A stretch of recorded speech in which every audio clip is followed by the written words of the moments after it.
atas nama Welfoni Agustina Doko dengan NIM 102-2020 0086 kelas C Prodi PAUD.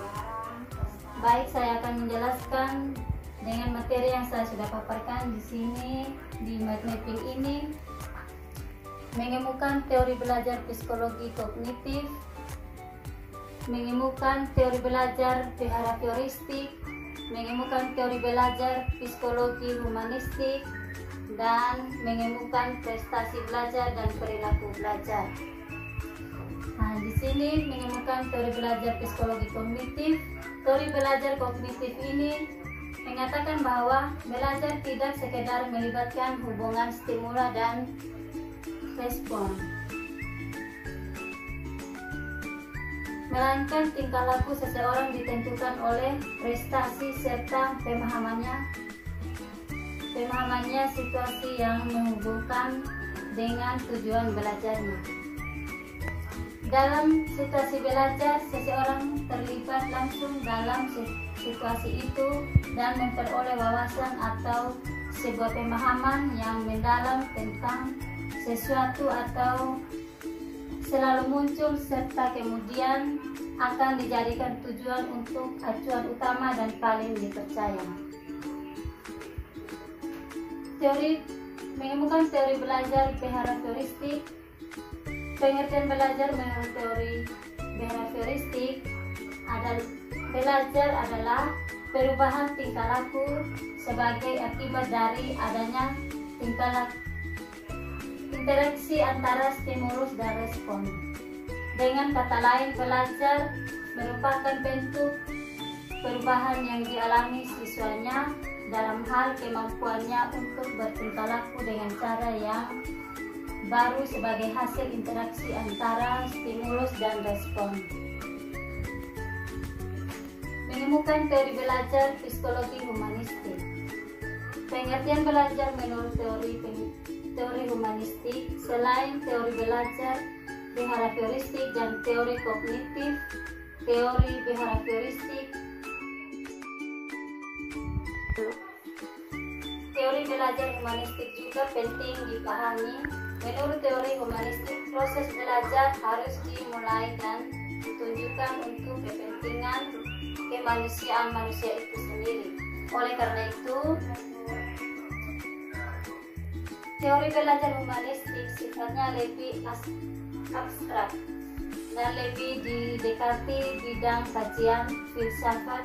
Teori kepribadian humanistik sangat mementingkan isi yang dipelajari daripada proses belajar itu sendiri. Menemukan prestasi belajar dan perilaku belajar. Pengertian belajar adalah kemampuan maksimal proses pembelajaran. Belajar juga dapat dikatakan suatu proses yang menimbulkan terjadinya suatu perubahan atau pembaharuan dalam tingkah laku atau kecerdasan belajar individu menggunakan kemampuan pada rana-rana di antara kognitif, efektif, dan psikomotorik. Nah, faktor-faktor yang mempengaruhi prestasi belajar itu berasal dari diri siswa.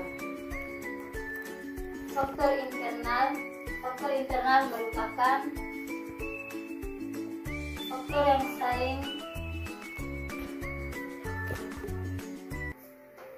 paling penting dalam pencapaian hasil belajar yang optimal. Faktor yang berasal dari diri siswa itu sendiri, yang pertama, kesehatan jasmani dan rohani sangat besar pengaruhnya terhadap kemampuan belajar. Bila seorang siswa tidak sehat jasmani, maka mengakibatkan tidak bergairah untuk belajar. Yang kedua, inteligensi dan bakat. Seorang siswa memiliki inteligensi tinggi, umumnya mudah belajar dan hasilnya juga cenderung baik. Yang ketiga, cara belajar. Belajar tanpa memperhatikan teknik akan memperoleh hasil yang tidak memuaskan. Yang ketiga, yang keempat, tujuan belajar untuk jelas, seorang siswa dapat terdorong untuk belajar dengan sungguh-sungguh tanpa tujuan belajar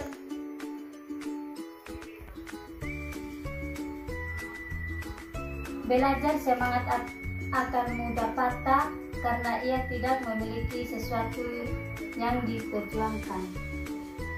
Yang kelima, kepercayaan diri sendiri. Setiap orang memiliki sesuatu, harus ada keyakinan bahwa dirinya mempunyai kemampuan untuk memperoleh hasil yang baik dalam usahanya.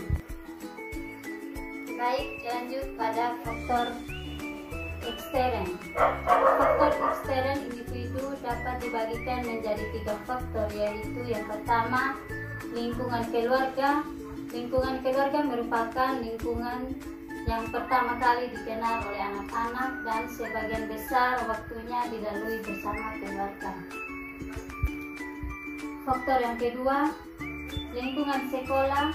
Peranan sekolah mengajak seseorang dalam disiplin ilmu merupakan suatu lembaga pendidikan formal yang berpengaruh pada kemampuan seseorang dalam mempelajari sesuatu. Faktor yang ketiga, di lingkungan masyarakat.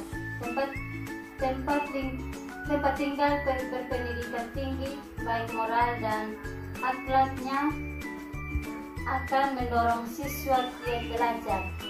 Teman bergaul di lingkungan masyarakat juga sangat besar pengaruhnya terhadap perkembangan pribadi peserta didik. Oke, terima kasih. Ini saja materi yang saya dapat jelaskan. Terima kasih. Tuhan Yesus memberkati.